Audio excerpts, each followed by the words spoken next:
하나님의 본질인 이 사랑을 보여주기 위해서 예루살렘으로 올라가는 내용이 기록된 것이 이 요한복음 12장입니다.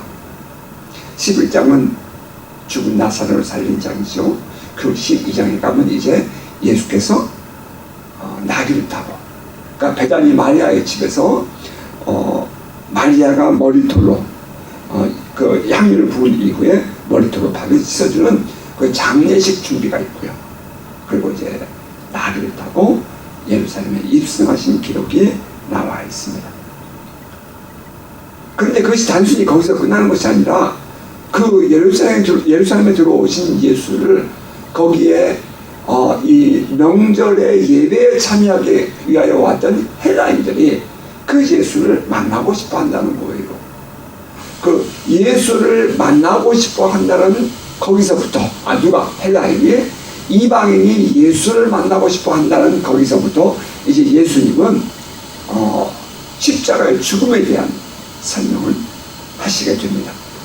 왜냐하면 그 헬라인과 유대인은 함께 할 수 있는 아주 철저히 원수 같은 그런 관계였는데 예수의 십자가가 둘을 화합 하나 되게 하기 때문입니다. 십자가 안에서 유대인이나 헬라인이 모두 하나가 되지요.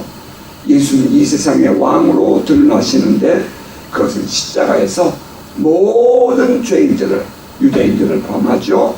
헬라인도 포함됩니다. 그 모든 죄인들의 죄값을 지불해 주심으로 이루어집니다. 예수님은 이제 바로 그 사건을 바라보시고 지금 여기까지 오신 것입니다. 그리고 이제 예수님의 마지막 설교가 나오게 되죠. 그의 공생애는, 백성들과 함께하는 이 생애는 이 설교를 끝으로 끝납니다. 그리고 예수님은 다락방으로 들어가고 예수님의 제자들과 함께 이 며칠간 지내게 됩니다. 그 며칠간 지내면서 제자들은 발을 씻어주고 또 성찬식도 하고 이제 그러면서 또 이 겟세마네 기도도 하고 하는 그런 내용들 쭉 기록되어서 예수께서 십자가에 붙잡히게 매달리게 된답니다. 그 마지막 설교가 들어있는 본문이 바로 오늘의 본문이에요. 자, 우선 그 앞에 부분 우리가 먼저 함께 또 읽어가면서 묵상하십시다. 요한복음 12장 37절 41절까지 이렇게 많은 표적을 그들 앞에서 행하셨으나 그를 믿지 아니하니 이는 선지자 이사야의 말씀을 이루려 하심이라. 이르되 주여 우리에게서 들은 바를 누가 믿었으며 주의 팔이 누구에게 나타났나이까 하였더라. 그들이 능히 믿지 못하는 것은 이 때문이니 곧 이사야가 다시 이랬을 때 그들의 눈을 멀게 하시고 그들의 마음을 완고하게 하셨으니 이는 그들로 하여금 눈으로 보고 마음으로 깨닫고 돌이켜 내게 고침을 받지 못하게 하려 함이라 하였습니다. 이사야가 이렇게 말한 것은 주의 영광을 보고 주를 가리켜 말한 것이다. 자, 이사야 선지자의 기록에 들어있는 내용이 지금 여기 언급되어 있는 거예요. 인용된 거예요. 이것은 사도 요한이 지금 기록한 거죠. 예수님의 표적을 보고도 많은 유대인들이 믿지 않았다. 그 믿지 않은 이유가 뭔지 아냐? 그것은 바로 이 이사야서 6장 9절 이하에 있는 말씀을 이루기 위한 것이었다. 이렇게 설명한다는 거예요. 자, 이사야서 6장 9절 10절 제가 읽어드릴게요. 이렇게 많은 표적을 여호와께서 이르시되 가서 이 백성에게 이르기를 너희가 듣기는 들어도 깨닫지 못할 것이요 보기는 보아도 알지 못하리라 하여 이 백성의 마음을 둔하게 하며 그들의 귀가 막히고 그들의 눈이 감기게 하라. 이거 말도 안 되죠. 선지자가 해야 될 일이 그들을 눈을 뜨게 하고 귀를 열어주어서 보게 하고 듣게 해야 되는데 거꾸로 하나님 그렇게 하지 마라. 오히려 더 막히게 하라. 보지 못하게 해라. 이렇게 말씀하시는 거예요. 그러면서 하신 말씀이 염려하건대 그들의 눈으로 보고 귀로 듣고 마음을 깨닫고 다시 돌아와 고침을 받을까 하노라 하시기로. 하나님께서 백성들로 하여금 보지 못하고 듣지 못하게 하셨다는 거예요. 사도 요한은 예수께서 보여주신 표적을 보고도 백성들이 예수를 믿지 않은 것은 바로 이 이사야 선지자를 통해서 하신 말씀이 이루어진 것이다 라고 해석을 합니다.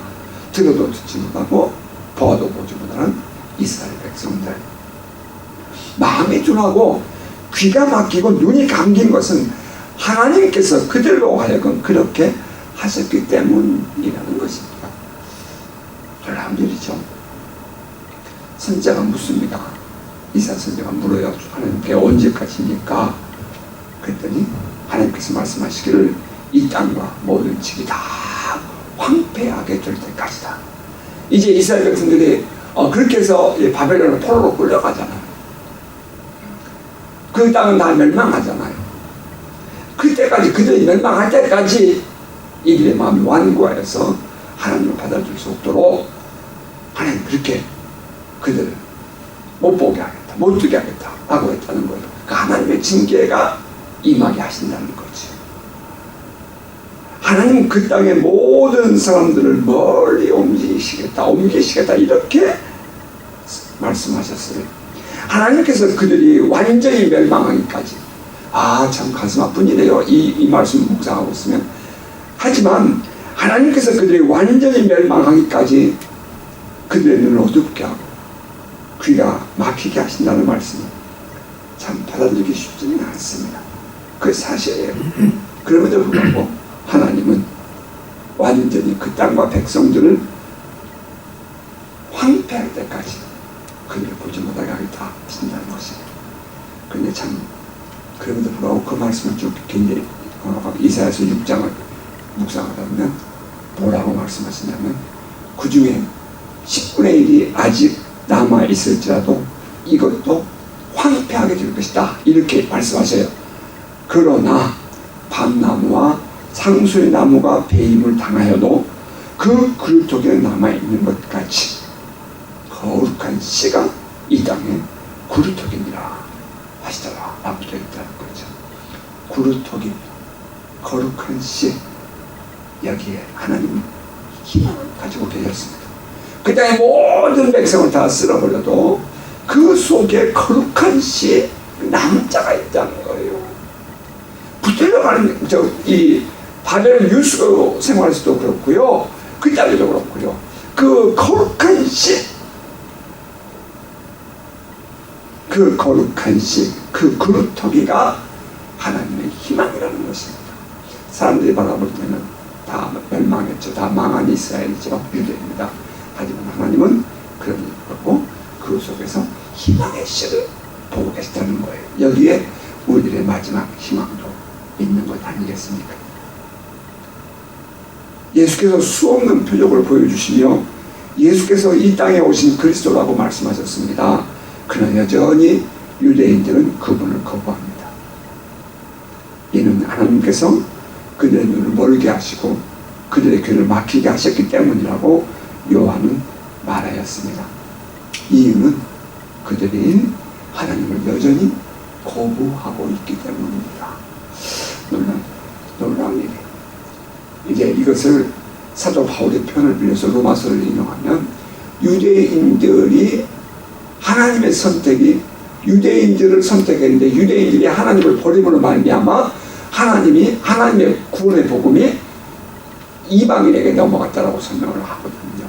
그러니까 유대인들이 하나님을 거부함으로 말미암아 거부하도록 내버려 두는 거죠. 그 구원이 이방인에게 넘어갔다라고 설명하고 있다는 거예요. 그리고 이제 이방인이 수가 다 차면 다음에 다시 유대인들이 하나님께 돌아오는 역사가 있을 것이다 이렇게 이제 설명을 하죠. 자, 어떻든 간에 이 유대인들이 하나님을 거부합니다. 이것을 이제 이렇게 표현할 수 있을까요? 불신앙의 영이라고 말해요. 들어도 듣지 못해요. 보도 보이지 않습니다. 그런 사람들. 그들의 마음이 닫혀있고 그들의 마음이 거부하는 거예요. 마음이 닫혀있고 예수 믿기를 거부한다? 그런데 그러면은 거부가 된다는 거예요. 참 이게 또 놀라운 일이에요. 믿지 않기로 마음을 닫아버리면 믿음이 들어오지 않습니다. 아무리 눈앞에 예수께서 나타나시다 할지라도 믿지 않기로 작정하면 절대로 믿어지지 않는 거예요. 바로 이것이 불신앙이랍니다. 그런데 놀라운 것은 그들이 그렇게 불신앙의 영에 사로잡히도록 하나님이 허락하셨다라는 사실입니다. 놀랍죠? 우리가 사람들을 전도해보고 우리가 사람들을 만나보면 참 희한해요. 보여줘도 못 믿는 사람도 많고요. 보고 오히려 엉뚱한 소리 하는 사람도 많아요. 그건 하나님께서 그렇게 버렸기 때문이다라는 것입니다. 자, 그리고 이 성경은 또 계속 이렇게 말해요. 42절, 43절입니다. 그러나 관리 중에도 그를 믿는 자가 많대. 바리새인들 중에 바리새인들 때문에 드러나게 말하지 못하니 이는 출교를 당할까 두려워함이라. 그들은 사람의 영광을 하나님의 영광보다 더 사랑하였더라. 관리 중에 많은 사람이, 거기는 많다고 그랬어요. 관리 중에 많은 사람이 예수가 그리스도라는 사실을 믿고 받아들였습니다. 하지만 그들은 사람들에게 이러한 자기들의 믿음을 고백하지 못합니다. 이유는 바리새인들에게 그것이 알려지면 유대교에서 출교당하는 것이 두려웠기 때문입니다. 사도 요한은 그들에게 이렇게 표현합니다. 그들은 사람의 영광을 하나님의 영광보다 더 사랑하였더라. 여기서의 영광이라는 것은 프레이즈, 칭찬을 의미합니다. 그들은 하나님으로부터 칭찬을 듣는 것보다 사람들에게 칭찬을 듣는 것을 더 사랑했다, 이 말이에요. 참, 이 말씀을 담고 있는 그 느낌이 복잡합니다. 이 말씀이 담고 있는 그 느낌이 참, 뉘앙스가 참 복잡해요. 그들도 믿었습니다. 하지만 그것을 겉으로 드러내지 못해요. 예수를 믿는다고 말하면 하나님으로부터 칭찬을 받을 수 있을지 모르겠지만 사람들로부터 거부를 당한다는 것입니다. 그것이 분명해요. 그러므로 그들은 사람의 칭찬과 하나님의 칭찬 사이에서 갈등을 겪고 있었다라는 사실을 알게 되죠. 사람들이 내가 예수 믿는 사람이다. 나는 그래서 예수 믿기 때문에 이런 건 안 한다. 나는 예수 믿는 사람이다. 이렇게 말하는 것을 다른 사람들 앞에, 믿음 없는 사람들 앞에서 말을 못한다는 거예요. 이유는 그들이 나를 이렇게 거부할까봐. 아니, 거부를 안 한다 할지라도 적어도 자기 마음 스스로가 그렇게 한다는 거예요. 이게 놀라운 일이죠. 그것은 근본적으로 그 두려움이라는 것이 그 안에 주장하고 있기 때문입니다. 사람들에게 거부를 당하고 유대교로부터 출교를 당하는 것이 두려워서 믿으면서도 내가 예수를 믿다고 들리지 못하는 그 관리들, 이들을 믿는 자라고 말해야 할지 혹은 믿지 않는 믿음 없는 사람으로 말해야 할지 참 난감합니다. 참 미묘한 갈등이 흐르고 있음을 우리는 볼 수 있습니다. 하나님께서 사람들의 눈을 어둡게 하고 귀가 막히게 하여 예수 그리스도를 받아들이지 못하게 하였습니다. 하지만 그럼에도 불구하고 많은 관리들이 예수를 믿었어요. 그런데 그들은 자기들의 신앙을 표현하지 못하는 겁니다. 이유, 마음에 갈등이 있었어요. 이들은 신앙이 있다고 표현해야 합니까? 신앙이 없다고 표현해야 합니까? 참 솔직한 얘기로 이거 좀 우리가 그들의 마음을 묵상해 볼 필요가 있을 것 같아요. 어떤 이들은 이들을 향해서 믿음이 없다 이렇게 말할 것이고요. 또 어떤 사람들은 그럼에도 불구하고 이들이 앞으로 이 복음을 확장시켜 나갈 사람들이라고 말할 것입니다. 전 그동안 캄캄했던 세상에 빛으로 오신 예수를 받아들이는 사람, 깜깜했던 이 세상에 빛으로 오신 예수를 그나마라도 희미하게라도 받아들인 사람, 바로 그들이 이 관리들이 아니었을까라고 좀 그렇게 긍정적으로 평가해보고 싶어요. 비록 세상 사람들의 영광을 추구하며 믿음을 드러내지는 못했지만 그들은 장차 예수가 그리스도라는 사실, 예수가 보여주신 표적과 기사에 대한 증언을 할 수 있는 사람들이라고 저는 평가해 주고 싶다는 것입니다. 또 한편 이 말씀을 묵상하다 보면 이런 생각이 들어요. 왜 갑자기 사도 요한은 성경을 이렇게 기록해 가다가, 복음서를 기록해 가다가 이 부분에서 이렇게 말을 했을까 하는 것입니다. 사도 요한이 요한복음을 기록하면서 여기에 이런 내용을 기록한 이유가 있지 않을까 하는 그런 말씀이에요. 당시에 그 미적지근한 신앙인들을 향한 일종의 경고의 메시지는 아니었을까 생각해 보는 것입니다. 사람들 눈치 보면서 신앙생활을 바르게 하지 못하고 신앙을 고백하지 못하는 그 유약한 신앙인들에게 확실한 믿음을 가져야 한다, 분명한 고백이 있는 신앙생활을 해야 한다 하는 그런 메시지 말입니다. 너희들이 뜨뜻미지근한 믿음생활을 하는 것은 하나님의 칭찬보다는 사람들의 칭찬을 더 사랑하기 때문이야. 그렇게 지금 말하고 있는 거죠. 자, 여러분은 어떻습니까? 오늘 여러분이 지금 하루하루를 이 세상을 살아가면서 여러분의 믿음은 지금 어떻습니까? 여러분 돌아볼 수 있기를 바랍니다. 자, 그리고 이제 이어지는 본문은 예수께서 행하신 세상을 향한 마지막 설교입니다. 이후에 예수는 제자들과 함께 거하시며 소위 말하는 다락방 강화를 말씀하시게 되어 그 내용은 이어지는 요한복음 13장으로 계속될 것입니다. 자, 오늘 본문 이렇게 기록합니다. 44절부터입니다. 예수께서 외쳐 이르시되, 외쳤다, 많은 사람들에게 말했다 이 말이에요. 나를 믿는 자는 나를 믿는 것이 아니요 나를 보내신 이를 믿는 것이며, 나를 보는 자는 나를 보내신 이를 보는 것입니다.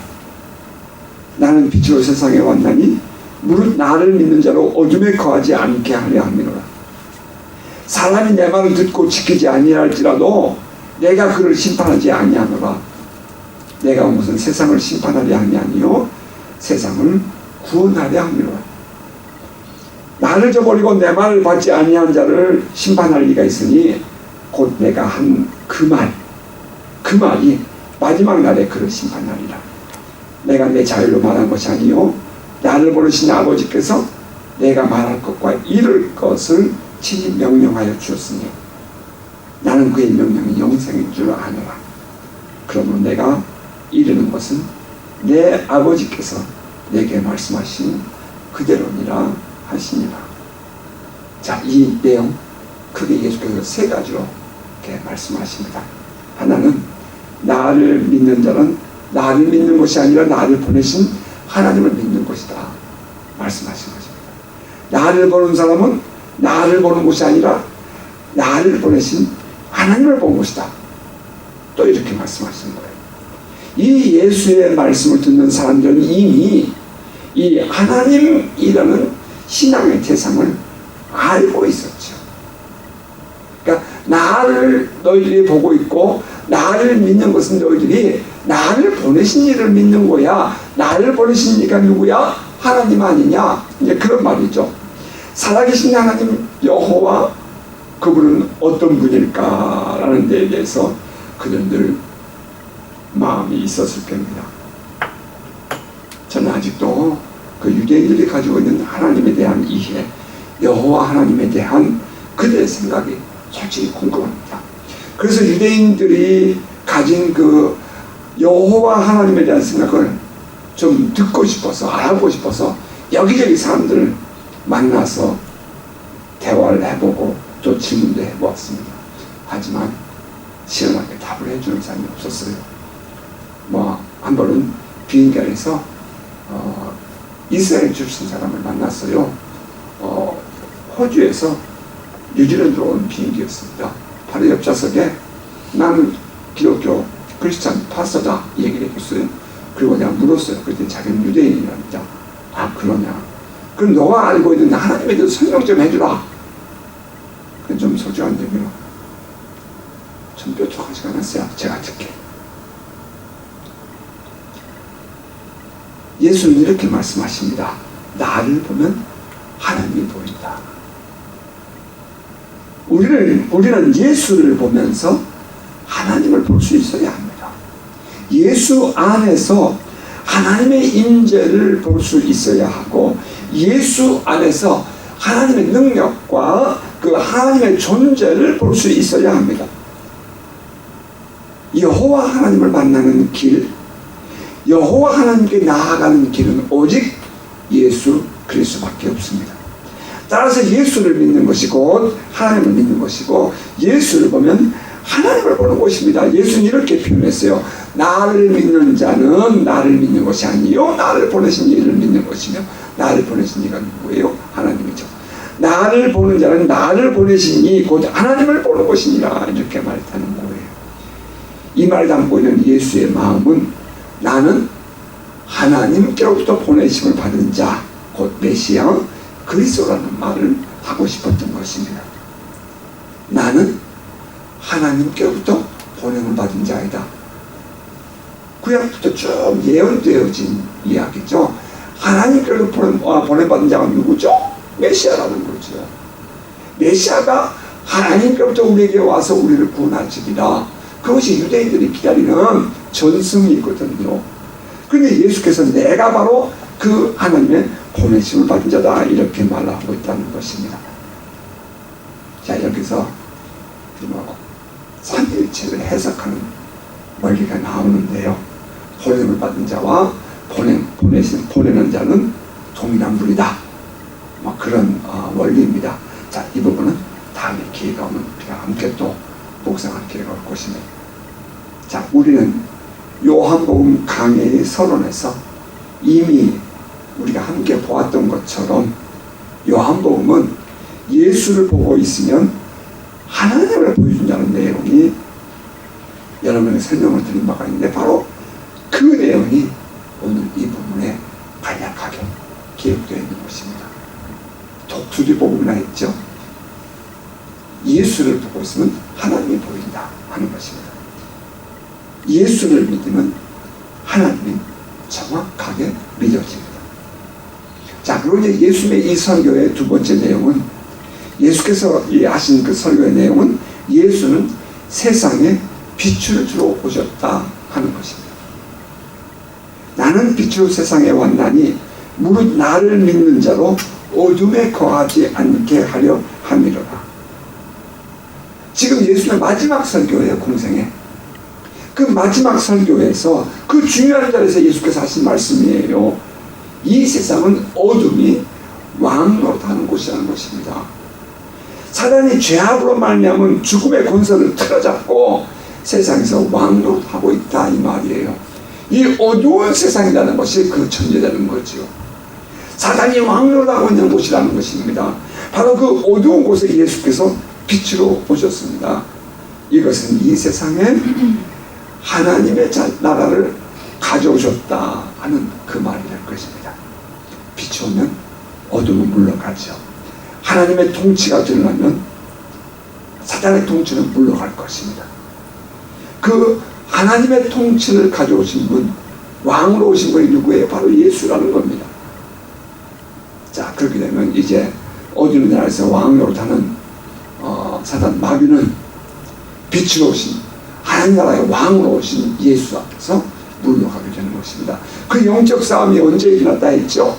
바로 이 세례 요한에게 세례를 받고 나서 그때 왕으로 등극한 이후에 곧 이어지는 광야에서 40일 금식 때에 원수 마귀와 예수님이 싸움을 하게 됐죠. 그때 예수께서 이기셨다라고 여러분에게 설명을 드렸습니다. 이 세상의 왕으로 오신 예수는 믿는 자들로 하여금 더 이상 어둠에 거하지 않게 하십니다. 하나님의 나라에 백성으로 살게 하시는 것입니다. 하나님의 통치 아래 살아가는 기쁨을 누리게 하는 거예요. 하나님의 그 주시는 복을 누리고 하나님께서 베푸시는 그 은혜를 누리면서 살아가는 그 기쁨 말입니다. 이것이 참된 빛으로 오신 예수님이 우리에게 주신 은혜랍니다. 자, 그리고 이제 마지막 세 번째 말씀은 예수는 우리를 구원하기 위해 오셨다는 말씀을 하십니다. 사람이 내 말을 듣고 지키지 아니할지라도 내가 그를 심판하지 아니하노라. 아예 우리는 어떻게 생각해? 일반적으로 우리가 만약에 하나님의 말씀을, 그리스도의 말씀을 지키지 않으면 심판받을 것처럼 두려워하고 떨지 않습니까? 그런데 예수는 그렇게 말씀하지 않으셨던 거예요. 예수께서 말씀하시기를 사람이 내 말을 듣고 지키지 아니할지라도 내가 그를 심판하지 아니하노라. 내가 온 것은 세상을 심판하려 함이 아니요 세상을 구원하려 함이라. 예수께서 이 세상에 오셨을 때에 이 세상은 이미 하나님의 심판에 놓여 있었습니다. 예수께서 오셔서 심판하시는 것 아니에요. 이미 심판받은 세상에서 당신의 백성들을 구원하기 위하여 예수께서 오신 것입니다. 이것이 분명해야 돼요. 우리가 살고 있는 이 세상이라는 것은 이미 심판받은 세상이에요. 이미 벌려진 세상이랍니다. 이 세상에 살고 있는 우리를 하나님이 건져주신 거예요. 예수께서 우리를 건지러 오신 거죠. 예수께서 이 세상 이미 심판받는 세상 심판으로 오지 않으셨어요. 여러분, 우리가 만약에 그 하나님의 구원의 은총에서 빠지게 되면 우리는 어떻게 되는 거예요? 이미 벌어진 이 지옥 같은 세상에서 또다시 지옥장 속에 빠지는 거라 이 말이에요. 세상은 이미 심판을 받았습니다. 우리는 이것을 유기라고 해요. 벌려진 이미 유기된 상태의 세상입니다. 그리고 그 안에서 하나님은 당신의 택한 백성들을 구원해내시는 것입니다. 이 일을 위해서 예수 그리스도가 이 땅에 오셨어요. 이것이 분명해야 합니다. 여러분, 우리의 신앙이 분명해야 돼요.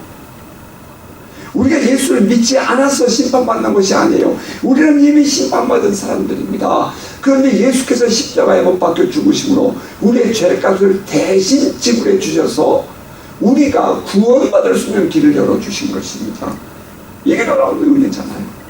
요한복음 3장 16절 이하는 이렇게 말하면서 하나님이 이 세상을 이처럼 사랑하사 독생자를 주셨으니 이는 그를 믿는 자마다 멸망하지 않고 영생을 얻게 하려 하십니다. 하나님이 그 아들을 세상에 보내신 것은 세상을 심판하려 하심이 아니요 그로 말미암아 세상이 구원을 받게 하려 하십니다. 그를 믿는 자는 심판을 받지 아니할 것이요 믿지 아니하는 자는 하나님의 독생자의 이름을 믿지 아니하므로 벌써 already 이미 심판을 받은 것입니다 라고 기록하고 있다는 겁니다. 벌써 심판을 받았다. 이미 already 심판을 받았다 이 말이에요. 이 세상에 살고 있는 사람들은 모두가 이미 심판 안에 놓여 있습니다. 그 안에서 예수를 믿음으로 죄사함 받은 사람만 구원을 받게 되는 것이랍니다. 믿음 없는 사람들, 예수 믿지 않는 사람들에 대한 분명한 여러분의 이해가 있기를 바라요. 성경은 그렇게 말해요. 똑같은 사람 아닙니다.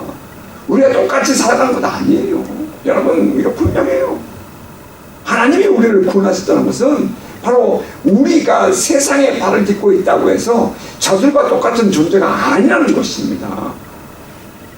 예수님이 바로 이 구원 사역을 해서 오신 분이에요. 따라서 예수님은 스스로 나는 세상을 심판하러 온 것이 아니라 세상을 구원하러 왔다라고 말씀하고 계신 것입니다. 그렇다면 세상에 벌어진 사람들에 대한 심판, 곧 정죄는 누가 합니까? 그것은 예수께서 그동안 수없이 말씀하신 그 말씀이 근거가 되어야 한다는 것입니다. 48절입니다. 나를 저버리고 내 말을 받지 아니하는 자를 심판할 리가 있으니 곧 내가 한 그 말이 마지막 날에 그를 심판하리라. 내가 내 자유로 말한 것이 아니요 나를 보내신 아버지께서 내가 말할 것과 이룰 것을 친히 명령하여 주었으니 나는 그의 명령이 영생인 줄 안다. 그러므로 내가 이루는 것은 내 아버지께서 내게 말씀하신 그대로니라 하십니다. 하나님의 말씀은 우리를 영원한 생명으로 이끄십니다. 그런데 만약 어떤 사람이 그 말씀을 따르지 않다면 그건 어떻게 될까요? 영원한 생명과는 관계가 없는 인생이 되고 말 것입니다. 자, 그렇다면 그것이 어디죠? 영원한 생명과 관계가 없는 것, 하나님의 영원하심에 이르지 못하는 곳, 심판, 정죄, 지옥입니다. 하나님의 말씀을 따르지 않는 것 그 자체가 심판이요 정죄요 하나님과 단절된 삶인 것입니다. 하나님과 영원히 단절된 상태가 뭐라고요? 그게 사망이요 그것이 지옥이라는 것 아닙니까? 자, 그렇다면 하나님의 말씀을 따르는 것이 무엇입니까? 그것이 바로 하나님이 보내신 이 곧 예수 그리스도를 믿는 것입니다. 자, 이것이 바로 예수께서 사람들에게 하신 모든 백성들에게 하신 마지막 설교였습니다. 한마디로 예수를 믿으라 하신 말씀입니다. 예수만이 유일한 길입니다. 예수를 믿는 자만이 구원을 받습니다. 예수를 믿는 자만이 더러운 원수 마귀의 권세로부터 자유를 누릴 수 있습니다. 예수를 믿는 것이 세상 사람들에게 위험해 보일지도 모릅니다. 그러나 분명히 아십시다. 진짜 민중한 사람은 지금 자기의 심판을 이미 받았고 지옥을 향해 가고 있음에도 불구하고 지금 자기가 어떠한 삶을 살고 있는지 어디로 가고 있는지는 모르고 사는 사람들인 것입니다. 이 지옥행 열차에서 구원받는 길을 하나님이 우리에게 주셨습니다. 우리의 죄값을 지불하기 위해 십자가에서 죽으시고 부활하신 예수를 믿고 받아들이는 것입니다. 이것이 하나님이 우리에게 주신 영생의 길이랍니다. 자, 말씀을 해주십시다. 일반적인 사람들의 관심은 이 세상에서 보이는 곳에 있고 다른 사람들에게 칭찬받는 데 있을지 모릅니다. 대단한 것처럼 보일지 모르겠습니다. 하지만 그 결과는 심판, 정죄, 사망, 지옥길 뿐입니다. 영원히 하나님과 단절된 상태, 그것이 그들의 인생의 마지막 결국이라는 거예요. 우리는 이 사실을 분명하게 알아야 합니다. 정신을 차려야 합니다. 하나님은 우리에게 다른 길을 주지 않으셨어요.